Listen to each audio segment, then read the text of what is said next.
നമസ്കാരം, എല്ലാ കുട്ടികൾക്കും ഗിരീഷ് സാറാണ്. +1 ഇമ്പ്രൂവ്മെന്റ് റിസൾട്ട് വന്നു. നമുക്കറിയാം 52% വിജയ ശതമാനമുണ്ട്, 47-48% പരാജയമുണ്ട്.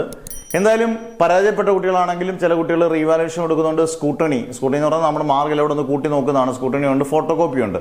പല കുട്ടികളും ചോദിക്കുന്നുണ്ട്, എൻ്റെ ഡേറ്റ് മാറ്റിയല്ലോ സാറേ. ഡേറ്റ് ഒന്നും മാറ്റിയിട്ടില്ല. പലപ്പോഴും ഒരുപാട് കുട്ടികളും ചെയ്യുന്നൊരു മിസ്റ്റേക്കാണ്. മെയ് 15, അത് ഈ മാസം 15-ാം തീയതിയാണ് ലാസ്റ്റ് ഡേറ്റ്. ഏതിന്? Revaluation, scrutiny, photocopy. ഇത്രയും മെയ് 15 മെയ് 15 ശേഷം ഒരു ഡേറ്റ് ഗവൺമെന്റ് തരത്തില്ല. അത് വളരെ കർശനമാണ്. കാരണം മെയ് 15-ാം തീയതി 10ാം ക്ലാസ്സിന്റെ റിസൾട്ടൊക്കെ വരും. പിന്നീട് ഡേറ്റ് തരത്തില്ലയോ, ഞങ്ങൾക്ക് ഇനി അപേക്ഷിക്കാൻ പറ്റത്തില്ലെന്നും പറഞ്ഞിട്ട് കാര്യമില്ല. നിങ്ങൾ എത്രയും പെട്ടെന്ന് നാളെ തന്നെ അപ്ലൈ ചെയ്യാമെങ്കിൽ നാളെ തന്നെ അപ്ലൈ ചെയ്യുക. മാക്സിമം കുട്ടികളിലേക്ക് ഷെയർ ചെയ്യുക. അതുപോലെ ഫിസിക്സ്, കെമിസ്ട്രി, മാത്സ് വിഷയങ്ങൾക്ക് റീവാലുവേഷൻ ഉണ്ട്. റീവാലുവേഷനൊക്കെ എപ്പോഴും 90% റീവാലുവേഷൻ കിട്ടാൻ ചാൻസ് കുറവാണ്.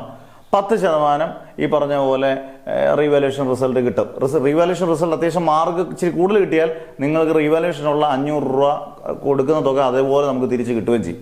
എന്തായാലും എല്ലാവർക്കും റീവാലുവേഷനൊക്കെ റിസൾട്ട് വരട്ടെ. പഠിക്കാനുള്ളവരാണെങ്കിൽ നമ്മൾ കോൺഫിഡൻ്റ് ആയിട്ട് ജൂണിലെ പരീക്ഷയ്ക്ക് വേണ്ടി പ്രിപ്പയർ ചെയ്യുക. ഗംഭീരമായിട്ട് പഠിച്ചത് നല്ല റിസൾട്ട് മേടിക്കുക. അടുത്ത കോഴ്സിന് തയ്യാറെടുക്കുക. ഓക്കെ, നമ്മുടെ ഓൺലൈൻ ക്ലാസ്സസ് എപ്പോഴും അവൈലബിൾ ആണ്. പുത്തൻ ബാച്ചസ് സ്റ്റാർട്ട് ചെയ്യുന്നു. അന്നേരം ഈ കാര്യങ്ങളെല്ലാം ഓർത്ത് വെച്ചേക്കുക, ഓർമ്മയിലിരിക്കട്ടെ. കൃത്യമായിട്ട് ഡേറ്റ് മെയ് 15 മറക്കരുത്. Never ever give up.